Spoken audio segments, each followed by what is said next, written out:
The Dice Tower is made possible by listeners like you. Thank you for your support. This episode is sponsored by the Op, also known as USAopoly. The Dice Tower, episode 711, Money Money.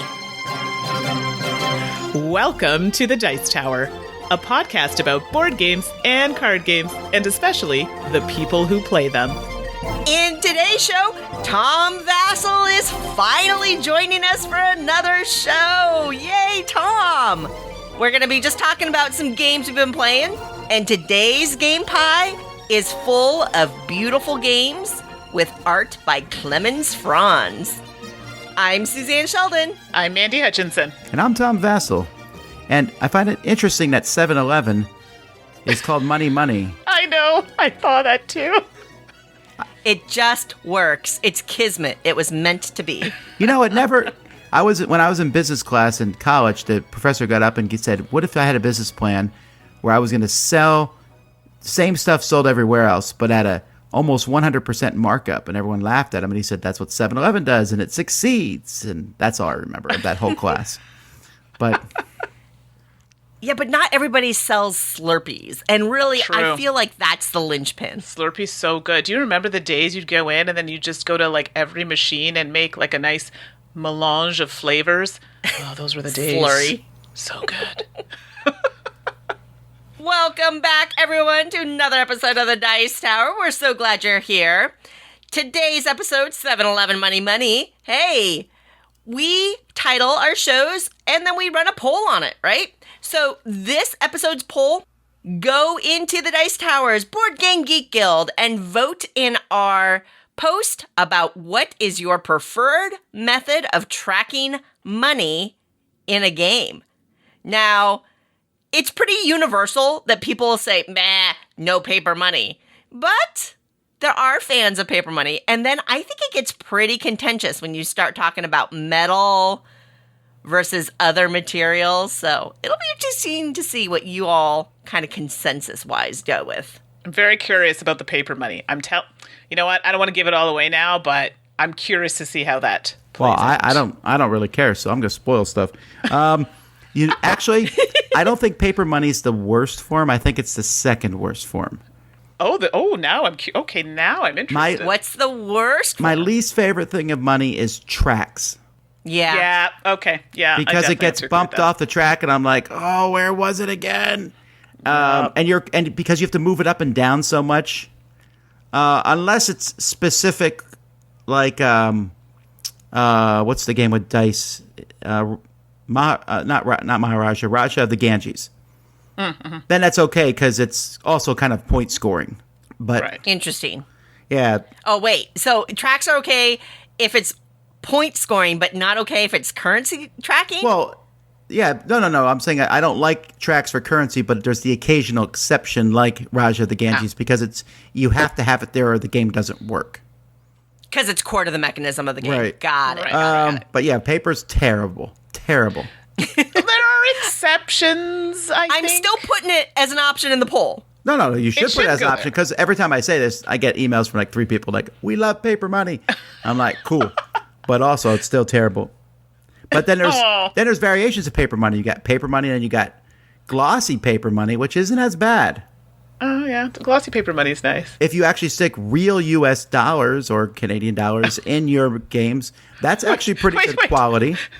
Did you just say Canadian dollars in your game? Well, you know we don't have paper ones, right? Oh, you don't? No.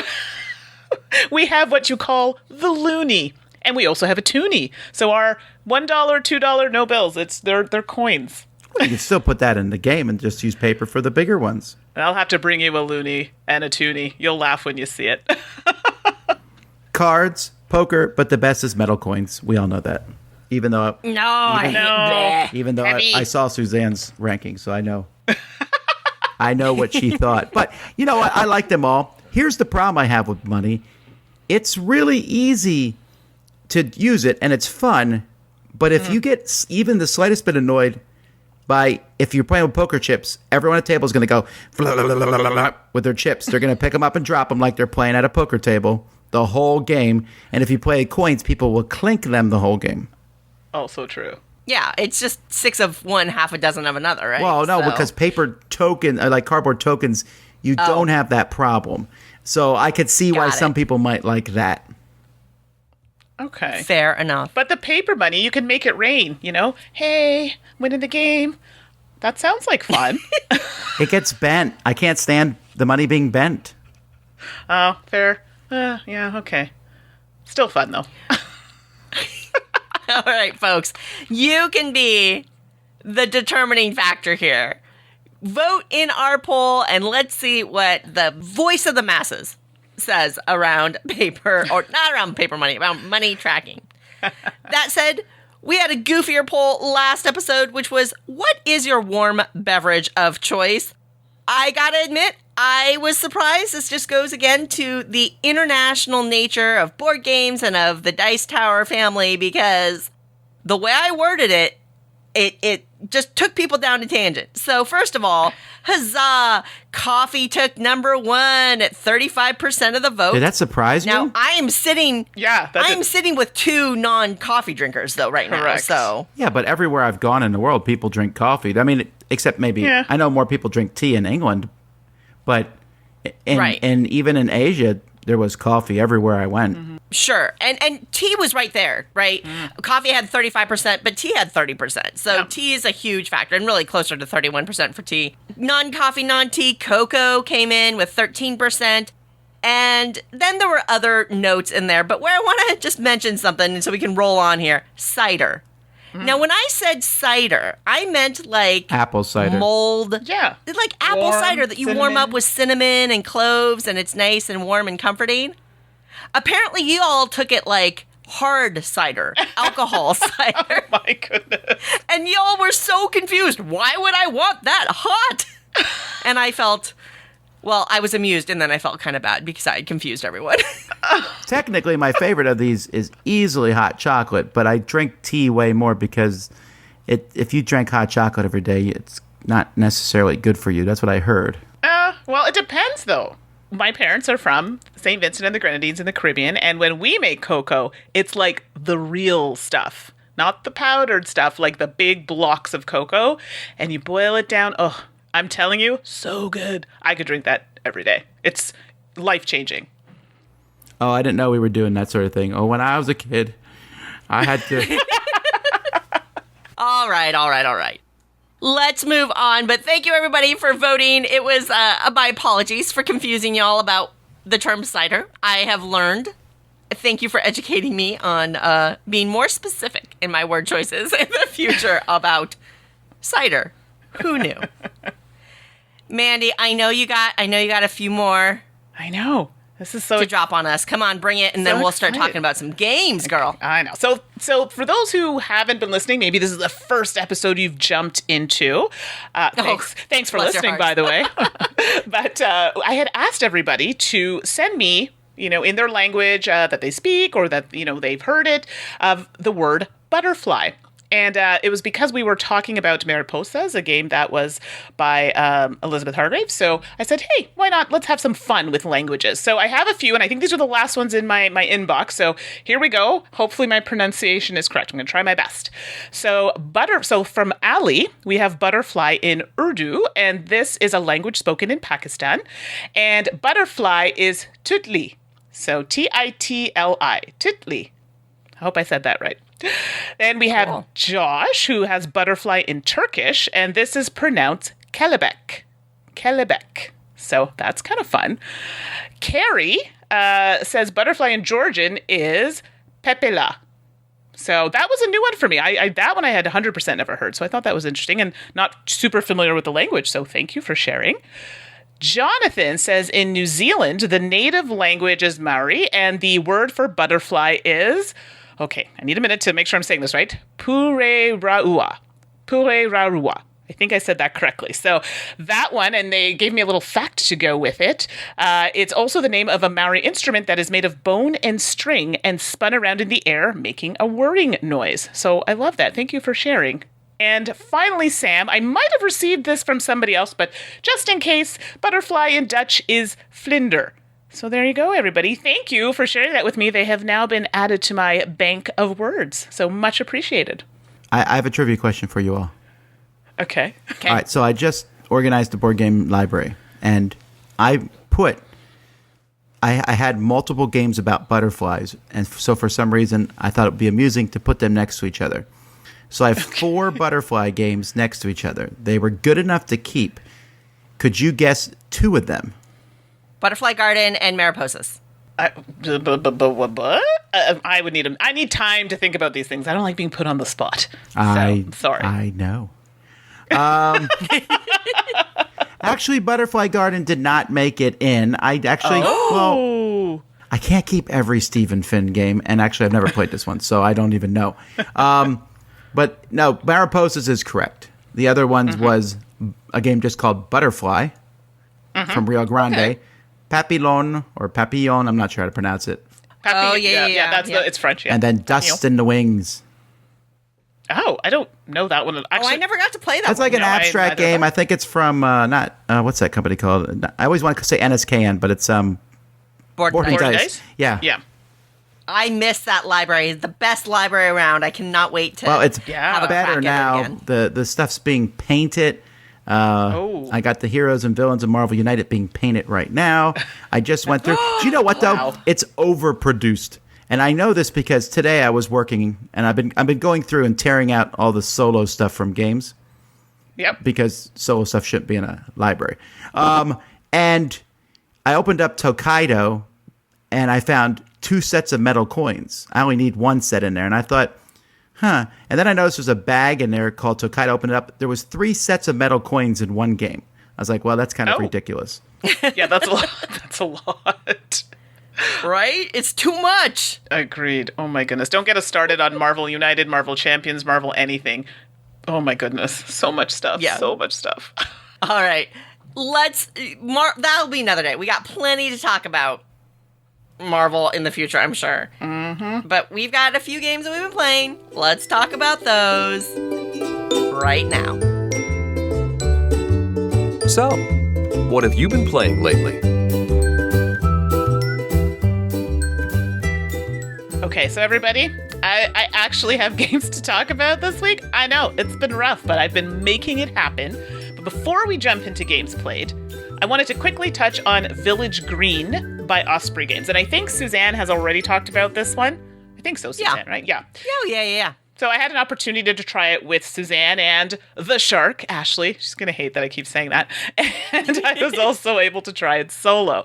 This game is tough, but I like it. It's fairly simple. The rule set is simple, but getting a good score in this game, wow. It's frustrating, but in a good way, and I don't know how else to describe it. So I had a really good experience with it solo. Yes, I know. And for those who know me, you know that I don't love playing games solo.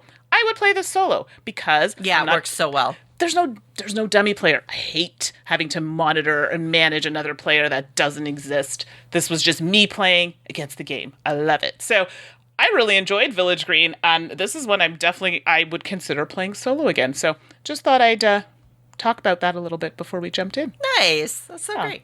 Yeah. All right. Well, on to games that are new, to me anyway.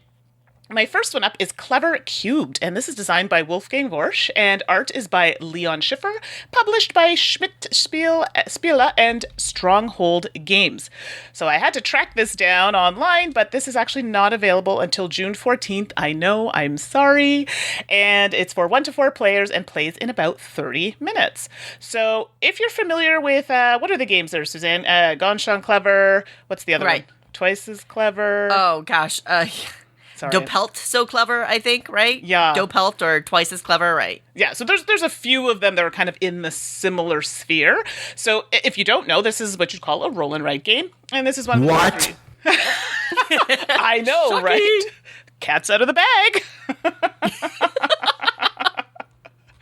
So in this game, you choose dice, and then you place the numbers into the matching colored area.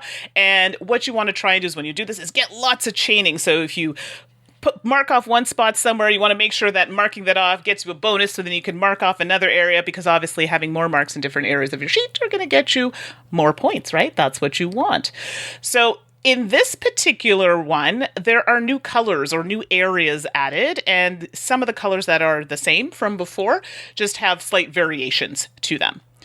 So it still plays, the same amount of rounds. I think if it's solo, it's a full 6. If you're playing 2 players, I think it's 5, and so forth.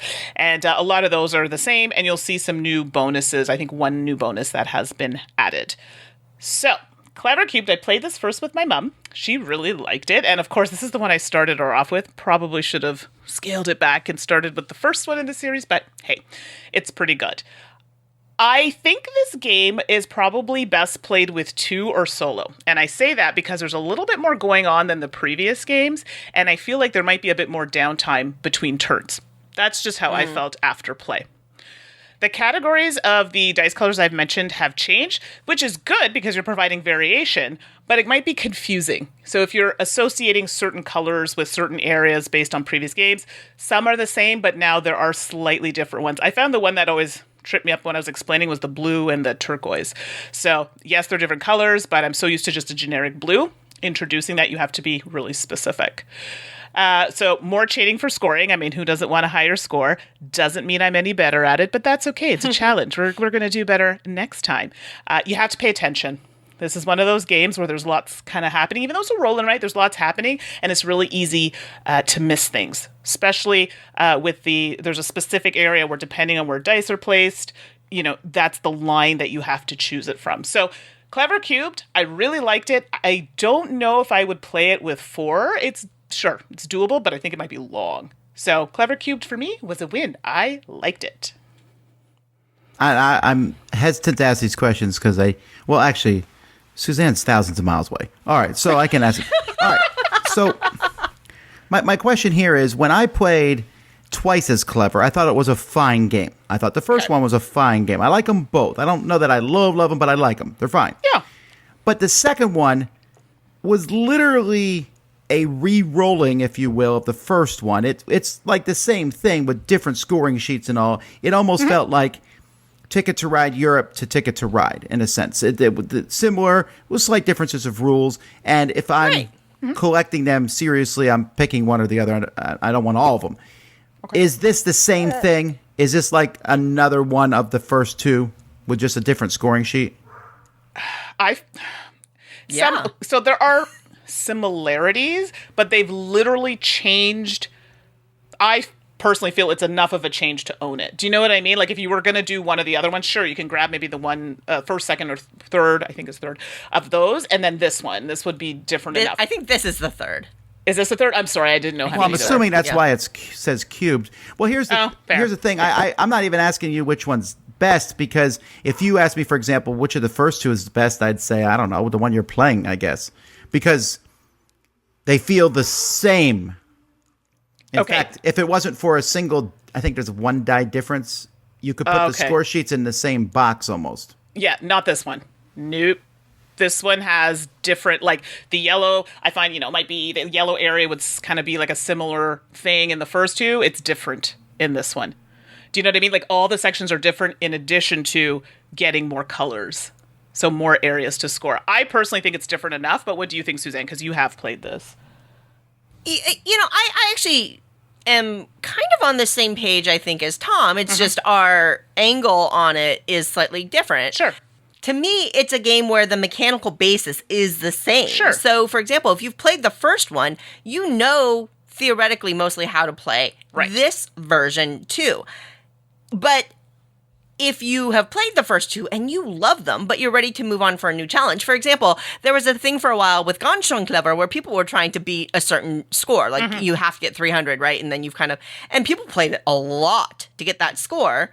And then they were like, okay, I've done that one. Now they're ready for a new challenge with the same basis. And I think that that's essentially what they're doing with Doppelt so clever and Clever Hock Dry. And here they are with this one. So I don't know, Tom, I think I understand your point, and I think I agree that, this is kind of I hate puns, but, a re-roll of the formula. But I do think the challenge level as you progress is different. Sure. And if you are into this type of game and you like this series, you'll really enjoy this one. And it will feel like a new challenge too, which is, I think, fans of this game and this series are looking for.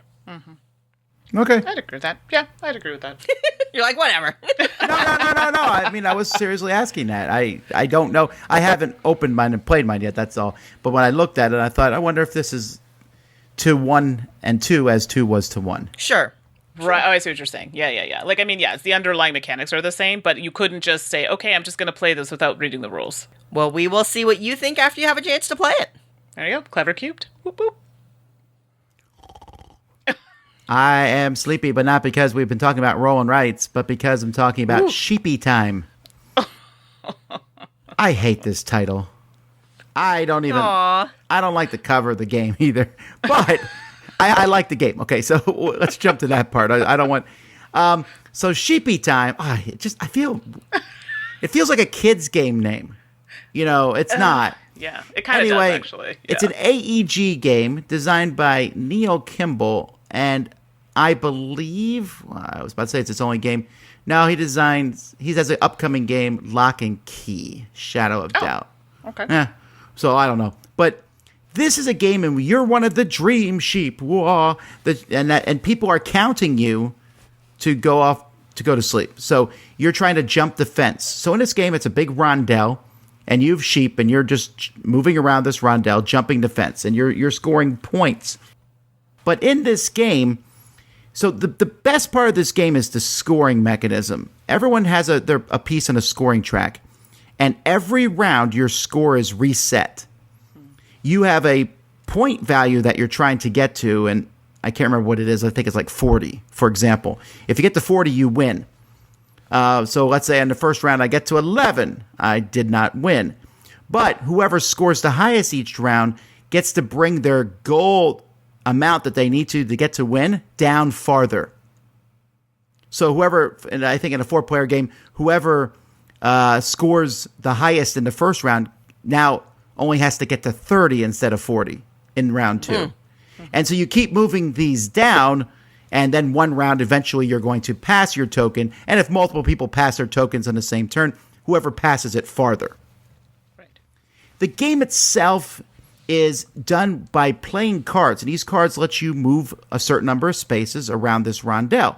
Between spaces 1 and 10, there's a little fence, and when you get to that fence, you can jump over it. You get some sheepy... No, you get Z's. That's right. That's what the points are called. They're called Z's. You're catching Z's. Which leads to a lot of puns in our studio. Oh, boy, I bet. I can imagine. No, you're not. You're getting points. Sorry. The Z's are like a special currency you get, that you use because certain spaces, when you land on them, you can do something special if you spend Z's. Like if I might land on a trampoline, which bounces me farther, or I might land on a spot that lets me move backwards one space or whatever. There's also a dream like demon going around, or a dream bad guy that there's like a wolf, or you can have a spider type thing, and that's moving around. If it lands on you, you are scared and you knock your sheep over. If you're scared and it lands on you, you're out of the dream. So it's a push your luck style game. You want to get as many points as you can, and at any point you can be like, I'm getting up. And you end there. But if the wolf lands on you, you get nothing. You get no points that round. So your score token will move down fewer times. Ooh. It's a cute game. It's fun. It's entertaining. I like that basic mechanism. The sheep, the theme is, it's cute. But my only problem with the game is, for some reason, and publishers need to stop doing this, they wrote all the text on these little tiles you land on, the special abilities, in whispery all caps. It's really hard to read. Oh, sure. Yeah. Also, stop writing in all caps, everybody. That's not... It's actually scientifically proven that it's harder to read in all caps, which is why books aren't written in all caps. Sorry. Was that speech supposed to be in caps, Tom? That's true. All caps is used for... And even then, nowadays, you can bold things. But that's true. It's like that it doesn't have as much now, but back in the early days of the internet, when people would type in all caps at their posts, blah, blah, blah, blah, blah, blah, and you're like, thank you. Now calm down. So I like it. I like the push your luck aspect. I like the things. I don't know that it's going to be one that people keep going to time and time again. Mm-hmm. And I worry that it's going to have a hard time reaching the audience because Sheepy Time, again, it looks like a kid's game. It's not a kid's game because I think kids will find it a little too complex, especially to push your luck part. So we'll see. I might be wrong, but I'd give it a 7 right now. Okay. All right. I honestly thought it was like a children's game when you said it. So I see what you're saying about that. And if you look at the cover, it looks like a children's game. The artist, Yeah, and the artist I'm is. gonna look. I'm sure she's fine. I don't actually. This is the only game that she's done, and I can't find anything else on the internet, so I wouldn't know. But it's cute. It looks like it's from some children's book somewhere that I don't know about. Oh, it is cute. Oh. Yeah, I think that Happy Pigs had this trouble too, where Happy Pigs, Yellow's implementation of it used this really kooky, cute, weird cube animal thing, and it's a heavy economic game. Yeah, it set the wrong impression of the game. People thought it was this light family kiddie game. Yeah. But no, it was a meaty little, Yeah. exactly, economic game. And maybe it sounds like Sheepy Time may have just a little touch of that as well here, where the cover art aesthetic doesn't maybe match the mechanical weight of the game. Right. For a game in which the art does match the mechanical weight of the game, Similo. Now, we've talked about Similo before, because this is one of those games where it's kind of a system, and you can get new decks for it, and the game always plays the same. But I wanted to bring it up again for a few reasons. First of all, Similo now has animal decks available. So previously, there were fables, which were like fairy tales. They came out with myths, which represented Greek and Roman mythology characters. And they had history, which had historical characters. So each card has an illustration of a different historical figure or a different fairy tale character or something like that. Now they have animal decks. They have an animal set and they have wild animals. And they're separate sets, but you can play these together in a specific way if you want to. Similo is designed by Martino Cicciera, Hjalmar Hock, and Piera Luca Ziza. And the art is by Xavier Durin. And I gotta say, Similo is one of my family's favorite games. We play it all the time. All the time. And it's just a great cooperative deduction game where you pick a secret card at the beginning, and then you shuffle it up with 11 other cards, and then you lay out that grid of 12 cards. And then the clue giver has to play other cards to hint at what the secret card is. Can't talk about it or anything like that. And after you go through a few rounds where you winnow down the options on the table, if you correctly guess the secret card, you win as a team. If you don't guess the secret card, you lose as a team. Cooperative, deduction, simple, quick, just a deck of cards. Great for families. Now comes animals. Previously, we had fairy tale characters, mythology characters, historical characters. Great stuff there. Love it. Now you have animals. I wanted to call this out separately because if you have Similo, get an animals deck. Get one or both of the animals deck because it just livens up the game so much. Because what you can do is you can play with animals. The illustrations are delightful. They're amazing. They're so cute. And one thing that the animals decks do very, very well is they add really fun backgrounds behind the animals, which, again, as a deduction game, the way this game plays, those visual elements actually add something else that you can play off of as you're trying to give clues. So it's not just about aesthetics. It's actually contributing to the gameplay.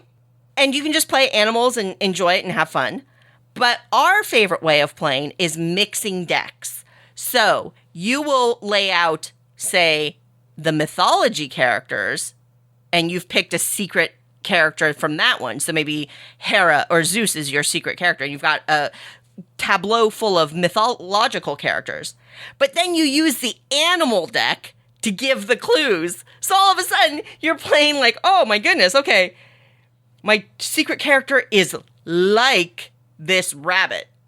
What? And then you're combing through the pictures like, okay, the rabbit looks really happy. Well, these characters look really sad, so we're going to get rid of one of those. And then my secret character is not like this antelope. What? It's just wild. You're going through and you're looking at everything from their expressions to the pattern in their background to whether they're a good character or a bad character, just all sorts of different things for the players to key off of and guess at and use as leverage for clues. And it's a delightful way to mix up the formula of the game. Like I said, if you have Similo and you enjoy it and you don't have an animals deck, I highly, highly recommend getting an animals deck. If you don't have Similo, I love this game. We play it so much. It's just a light, quick deduction game that you can play cooperatively. Great for families. I've played it also great with adults, right? Mandy, you, me, and Ashley, we've played it a lot together and had a blast. Oh yeah, that was very fun, actually. And really, bang for your buck. It's just a deck of cards. It's very affordable. Beautiful game. I just love it. And Tom, I actually played this for the first time with you all. I think we were in Essen. Yeah. When you grabbed a deck and we were playing it at the restaurant. I want to get these other decks, and you answer my question. Could you mix them together? Because that sounds fun. Mm-hmm. Oh, it's so fun. So there you go. That is Similo, specifically the brand new Animals and Wild Animals decks. I cannot recommend them more highly. I love them. And are these ones on the app? Because I know they have the app, which was what we've played together. Do they have all the decks in the app? Do you know? They don't. I think they've got the Spookies deck on the app. There's a little bit of disconnect between what they have on the app and what they have in physical. Because like the app has the Spookies deck, which is amazing. Mm-hmm. But then I don't know if they have one of the animals deck, but I don't think they have wild animals in the app. Okay, good to know. All right, well, the last game that I'm going to talk about today is Keystone North America. And this is designed by Jeffrey Joyce and Isaac Vega. Art is by Irem Erbilir and Jan Tamba, and it's published by Rose Gauntlet Entertainment. And this is currently on Kickstarter, so there's a place you can go check that out. It plays 1 to 4 players in about 40 to 90 minutes. So in Keystone North America, this is where you're supposed to be taking on the role of biologist, and you're working on building an interconnected ecosystem through the placement of cards. It is literally that simple, sort of. So I played this game with Ashley and Suzanne, and I also played it solo. Wow. All right, it's something. I'm very bad at it, but I still enjoy it. It's hard. It's really hard because, and I'll tell you why it's hard, you have a display of cards that you get to choose from, and they have animals on them. Oh, the animals are so cute. I haven't seen all of them yet because I just have a copy that's not completed. And, oh my goodness, adorable. And you also have some kind of placards there that have give you additional bonuses if you decide to take that action. For example, getting, and I think Suzanne went to Kirby, is it acorns? They are acorn tokens. Acorns? I forget what their technical term is, but they're tokens that look like acorns, yeah. Yeah, and that's kind of like, I guess you could say that's a currency of the game because that allows you to buy potentially wild cards. And the reason why this is important is because the cards have symbols and numbers on them. And the board you're placing them on is, I think it's a 4x4 grid. And when you're placing them, you want to put them in either ascending or descending order, but you don't want to skip numbers because that's going to affect your scoring. You also want to try and get cards that are close together that have the same habitat or share the same habitat. So there are going to be different symbols on the cards, and for however many they share, you're going to get acorns for that. And like I said, acorns are important because they allow you to buy those wild cards, which you can make any number, and potentially, depending on the symbols they have, can match some of the habitats you already have on the board. So, for example, you might have a column that is 1, 2, 3, 4, or 2, 3, 4, 5, because I believe 5 is the highest number. But now that, let's say that bottom row, right, you are starting with 5, so that means you're going to have to go the other way. 5, 4, 3, 2, So that's kind of how you want it to go. So it starts off like, oh, it's great and doing really well. It goes downhill rather quickly. But you have some other of those placard cards you can take, which give you more acorns. I think some of them allow you to switch cards, or like I was calling them, tiles on your board to make sequences work better. They also have key symbols on the card, and that I think it lets you score it twice. So for every key symbol you have, it gets scored again. So there are lots of other ways to get those extra points. The game ends, I believe it's when someone fills their board, and that ends the game, I believe. You can correct me if I'm wrong on that, Suzanne. Is that right? Okay. I like this game a lot. It's simple, but thinky. I mean, the art's super cute as well. I can't help that. It's adorable. Like I said, I'm not very good at it, but I still enjoyed it. So it does have that these are just not games I'm particularly good at, but it makes me want to play it more. That's how much I enjoyed it. I did like it solo. Again, I'm playing against myself, and they have it where you have like these kind of scenarios that they specifically make up for solo players. So certain things are going to be slightly different for each scenario that you go through. I like that a lot, and it wasn't too long. Sometimes solo games will go too long, and I'm not finding it super enjoyable. The scoring. I'm not even going to attempt to explain this over a podcast. It will take too long, and it's super confusing.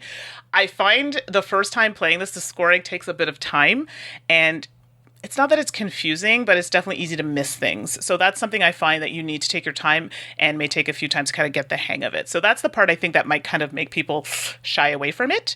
But otherwise, I think it's a really good game. I don't know. What did you think, Suzanne? I know I had a friend who found it too abstract for them. They didn't really enjoy that part of it, but I really liked it. Oh, I love this kind of game. This one just hit me right in the heart because I love tile-laying games that have adjacency scoring, and so that's really the crux of the game where you're trying to cleverly place tiles or cards or what have you so that you can maximize your score. And really, it is a tough game. You can never have a quote-unquote perfect grid. Right. So there's a lot of maximizing on the moment. And there's something about that I find really appealing. You call the art cute. I wouldn't call it cute. It's not cutesy. Like, I would say the Similo art is cute. The Keystone art is lush and gorgeous and realistic, but it just draws in details that bring the animals to life, which is great. And I also have played it. I've played it a little more than you have, Mandi.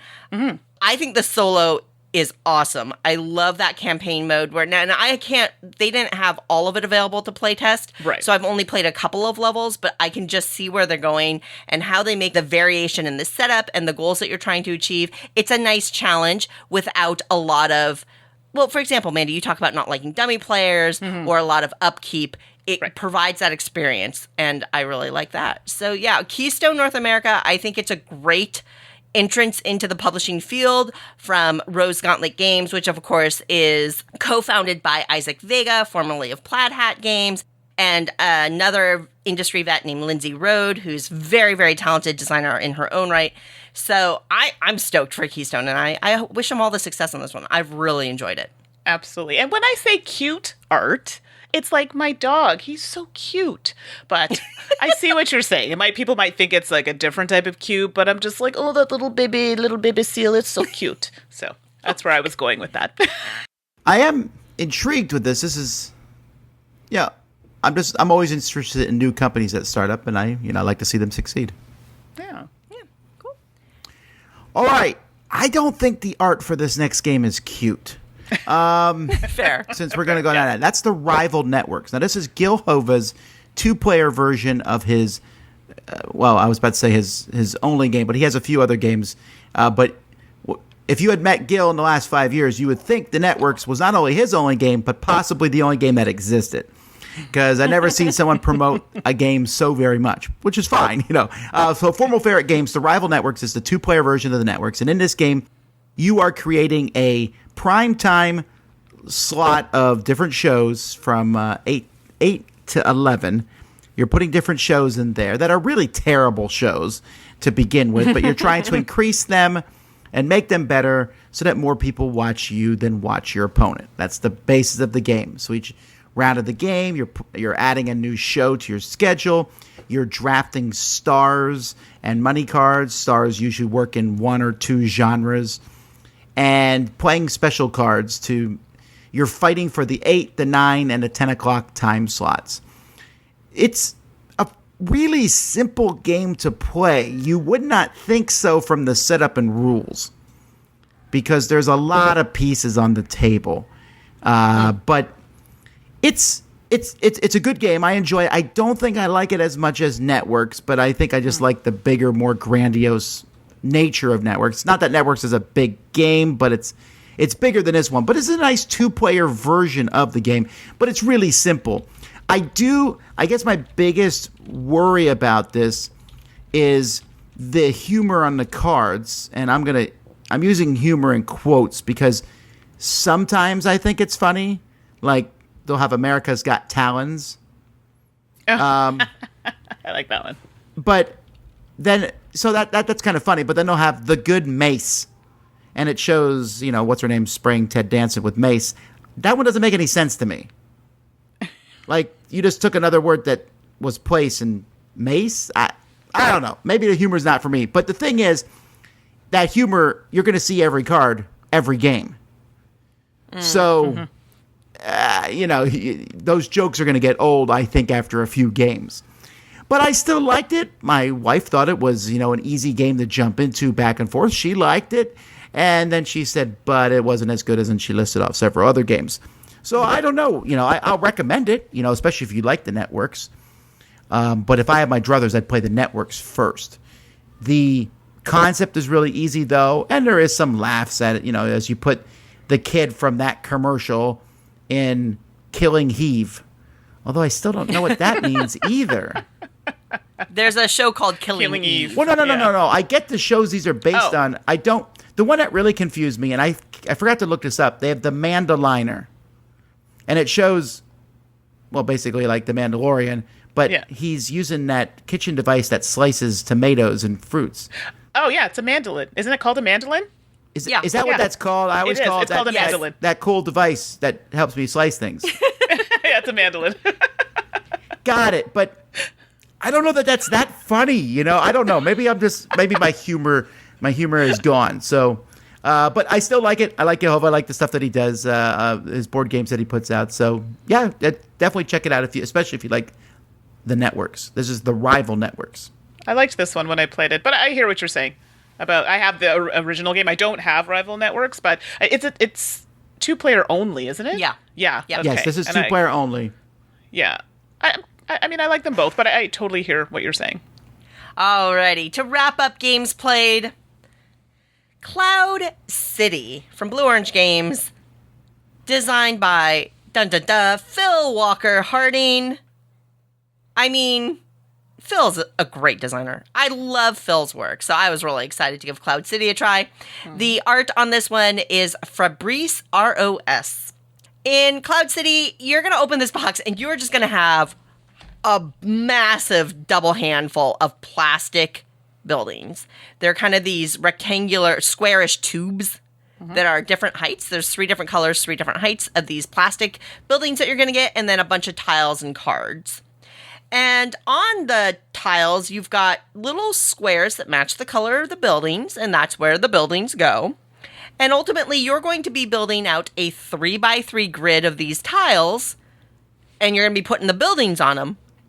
But this is Cloud City, folks. You want to connect the buildings with these sky bridges that are long cardboard pieces that come in the game as well.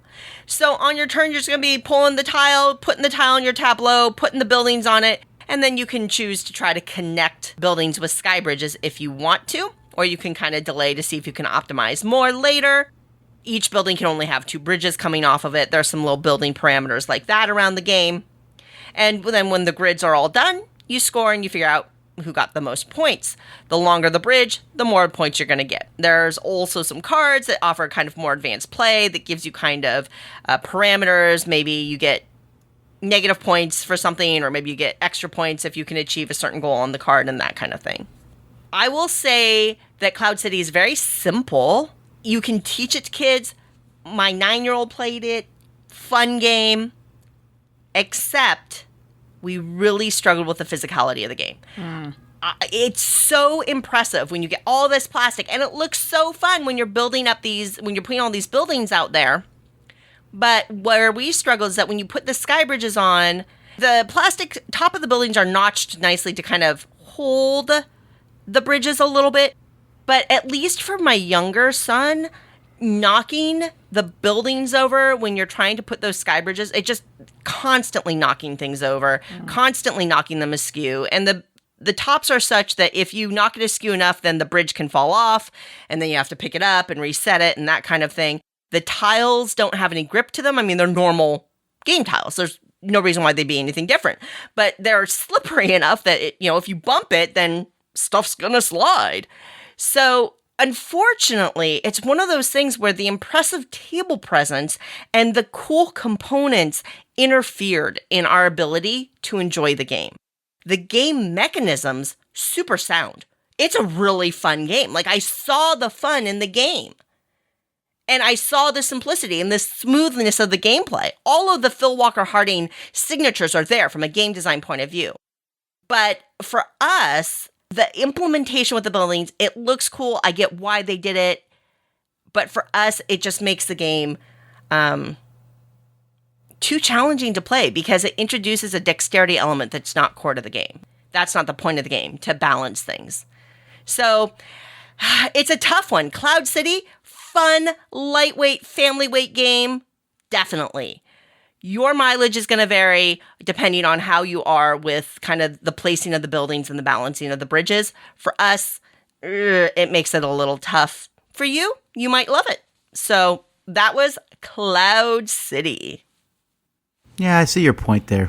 That makes sense. I like the game too, but I've had people complain about those things with it for sure. Yeah, it's a shame. I like the game a lot. It's, hopefully I conveyed my point of view well on the podcast, and hopefully people will still check it out because it's... Because it's Phil Walker Harding. Thank you, Tom. Wait, you forgot to add at the end. There we go. Now it's accurate. He's one of the few designers I think I'll play his game sight unseen. I don't care what it's about. Yep, I'm with you. Alrighty, let's go have some pie. Brought to you by the Op Games, also known as USAopoly. If you're looking for something that is fun for the whole family and can also be played virtually, then the Blank Slate board game is your best bet. Blank Slate is the clever party game where you try to predict what others are thinking. For ages 8 and up, 3 or more players, and is available for pickup at your favorite toy or game shop or online.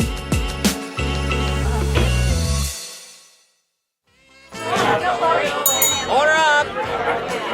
And now, it's time to order up a slice of game pie. It's game pie time, folks! Woohoo! My favorite part of the show, of course. We're back to illustrate our pie because, hey, the last time we did it, we got some really great feedback on it, so why not continue on? Especially when we have some wonderful illustrators who are so prolific in the hobby. So today's pie, games with art by Klemens Franz, who, I love Klemens Franz work. I'm so excited. And I think, I will just say, I went last in filling out my list, and I had to switch it up because somebody took one of my games first. Wasn't me. But, I can tell you right now, it wasn't me. It was definitely Tom. Maybe. Mandy, why don't you kick us off? All right, well, one of my favorites, the art is great, and I also really like the game, and that is Caverna, the Cave Farmers. And for those who have attended a convention, I had a story about a copy of Caverna, the Cave Farmers, and it involved my car. That's where I'm going to leave it, but if you went, you're probably laughing to yourself right now. So this is actually one of my favorites. It's a heavy game, not even just in weight, but in play, and it's been so long. Has anyone played Caverna recently? I haven't played it in a long time. I've played the dual version, but not the big version lately. Okay, Tom, have you played it recently? Which one? The Cave Farmers? Not yeah. The 2-player one. No, because every time I'd be like, why can't we just play Caverna? This is Caverna, the cave. This is the new, the real one. Sorry. Now I'm all jumping all over the place. Yes! I played it at least in the past 18 months, which for me is very good.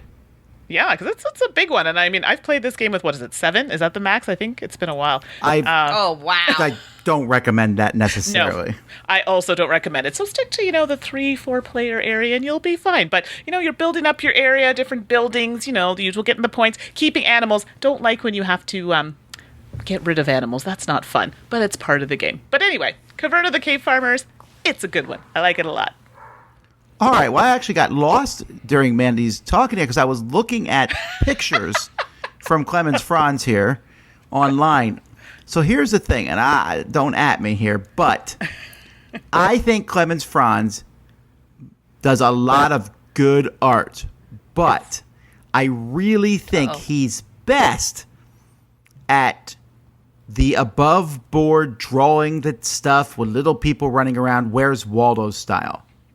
Yes, That is yes, true. yes. That's true. When you blow his stuff up, as is on every Lookout game cover, I don't like it. It looks like a little picture blown up. I don't think his people look good blown up. I think he's okay in the large stuff, with some exceptions, and I'm going to talk about those exceptions. So I picked my first game.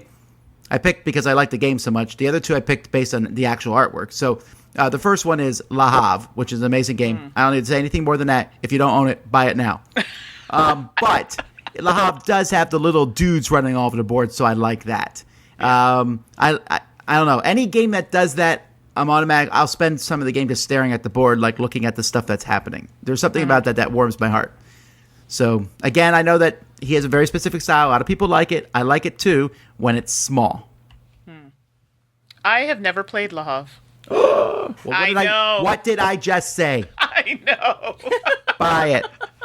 It's so expensive right now. Like, just as soon as someone says, "Oh, it's good," now it's like $100. I'm like, I gotta hold off there. But I promise I will attempt to play this at some point. There's an app.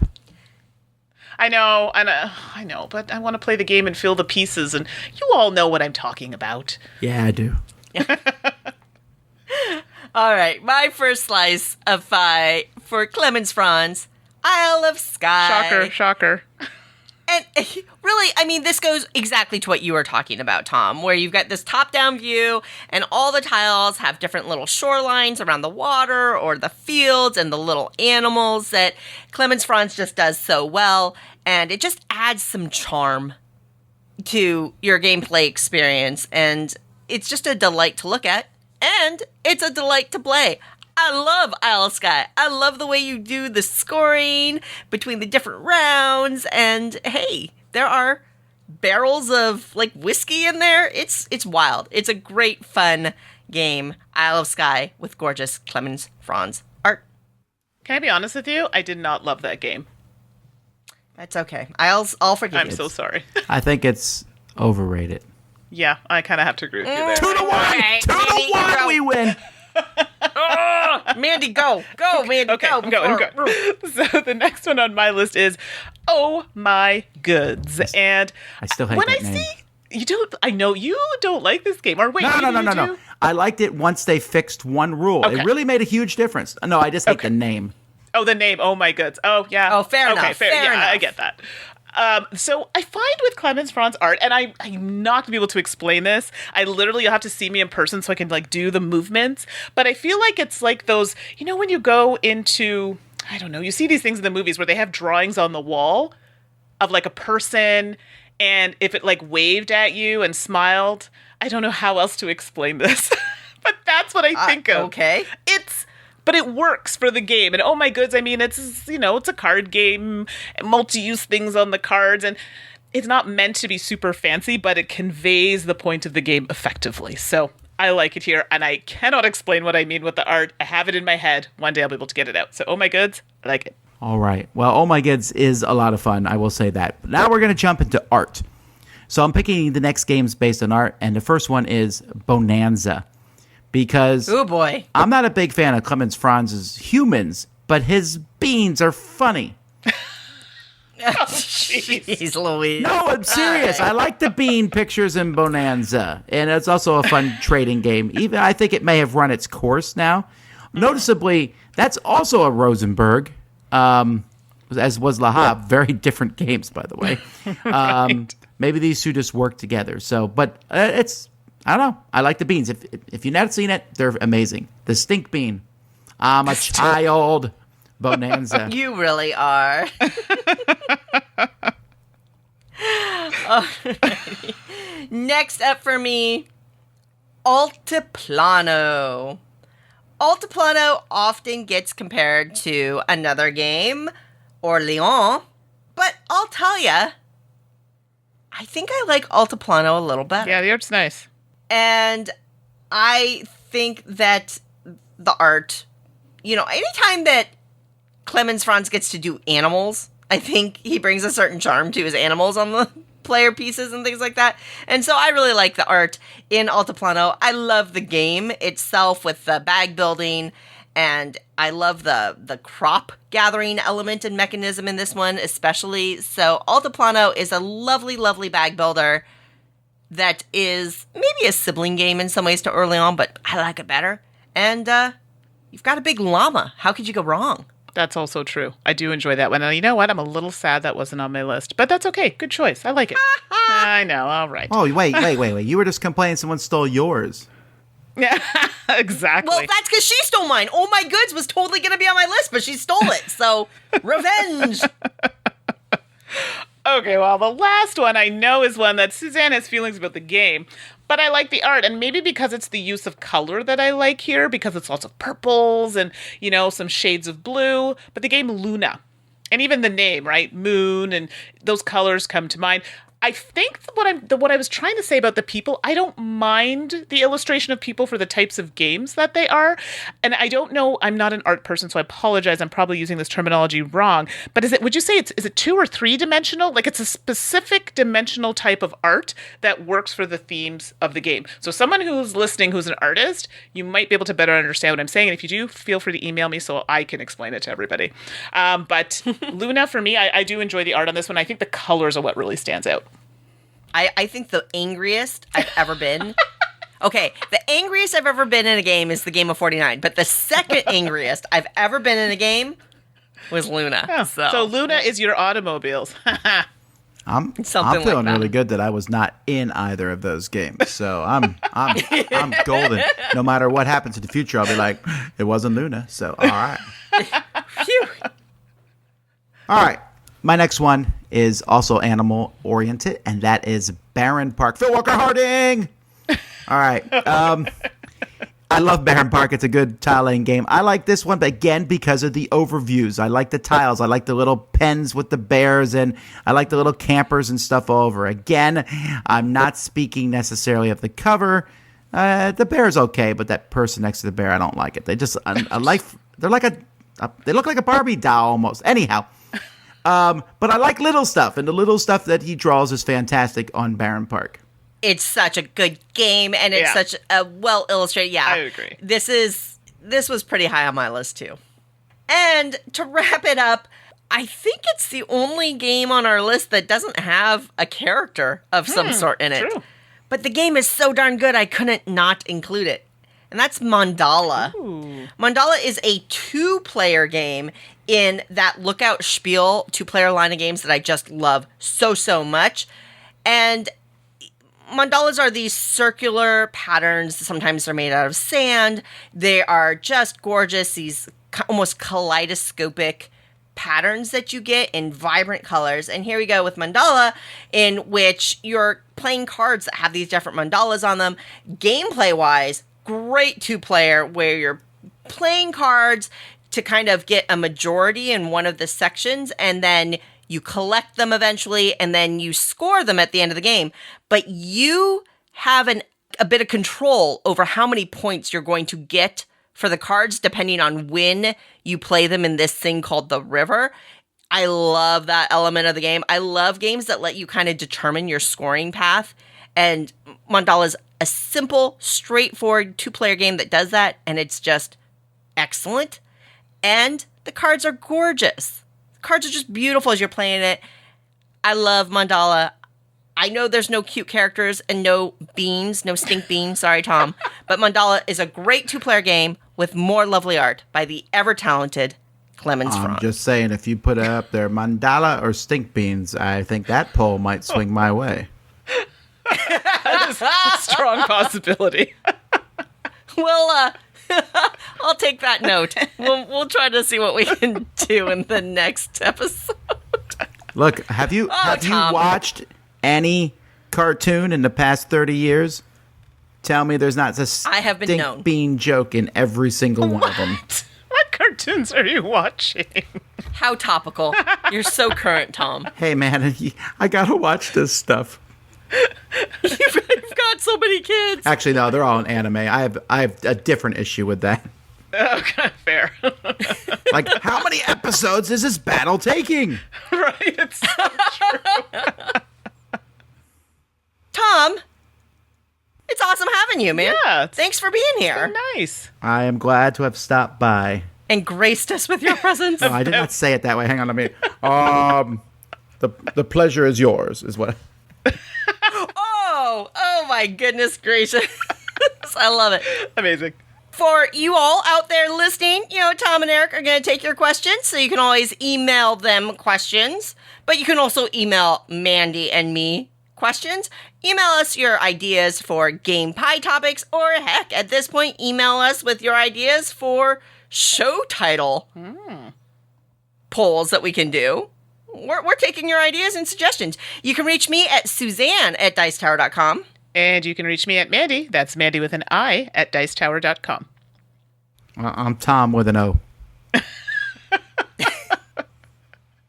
Next episode is episode 712. Tom. Ooh. 712. We're finally done with the alphabets. Oh, you are? Oh, wait. Numbers now? No, numbers are done too. No, they're done. Oh, numbers are done. Okay. So I love how you've done that, and now you're just taking a sharp left turn to mean and nasty games in 712. Yeah. So, Yeah. ooh, interesting. I like this category. Oh, my goodness. Everyone, thank you so much for joining us for another episode of the Dice Tower podcast. As always, it is a pleasure and privilege to be part of your extended gaming family. Tom, we hope to see you back on an episode in the near future. With us, we'll make you. I'll figure out a way to send you a pie if you join us, okay? Yeah, there you go. I'm trying to cut back on pie currently, but thank you. I'll send you a scratch and sniff sticker that looks and smells like I'll a pie. take the pie. Until next time, I'm Suzanne Sheldon. I'm Mandy Hutchinson. And I'm Tom Vassell. And you've been listening to The Dice Tower. I'm obsessed. Thanks for listening. Promotional consideration has been provided by game publishers in the form of review copies of games. This podcast is sponsored by listeners like you. Thank you for your continued support. And speaking of support, the Jack Vassell Memorial Fund is an organization dedicated to helping gamers in need. Learn more about the fund's mission and how you can help at jackvassell.org. The Dice Tower is produced by Tom, Suzanne, Mandy, and Eric with assistance from Roy Canaday and Rob Searing. Our theme is composed by Timothy Pinkham and arranged by Matt Bellier. Let us know what you think of the show by posting to the Dice Tower Guild at BoardGameGeek.com, following the Dice Tower on Twitter, or by emailing us at podcast@dicetower.com. And don't forget to visit the other shows in the Dice Tower Network at dicetowernetwork.com. Until next time, from all the gang at the Dice Tower, have fun gaming.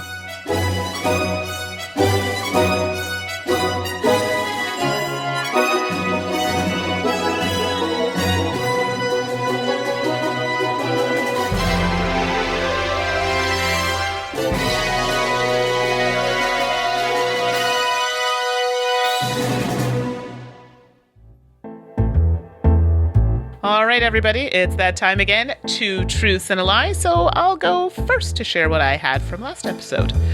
So I like to wear knee-high socks, I like to wear no-show socks, and I like to wear dress socks. If you said the lie was I like to wear no-show socks, you would be correct.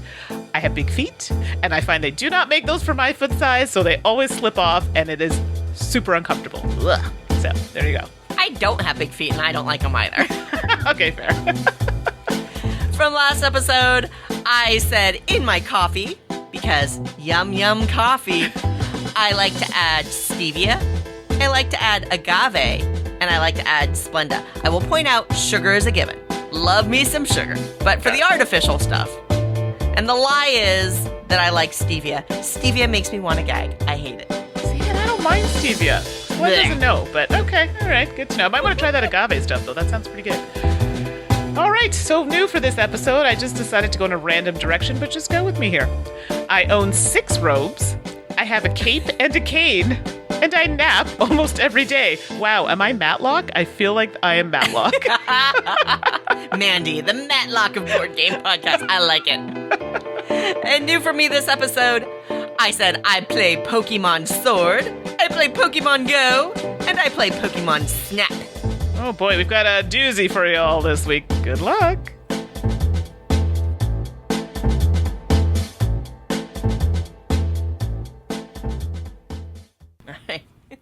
God, you're so self-conscious. Okay.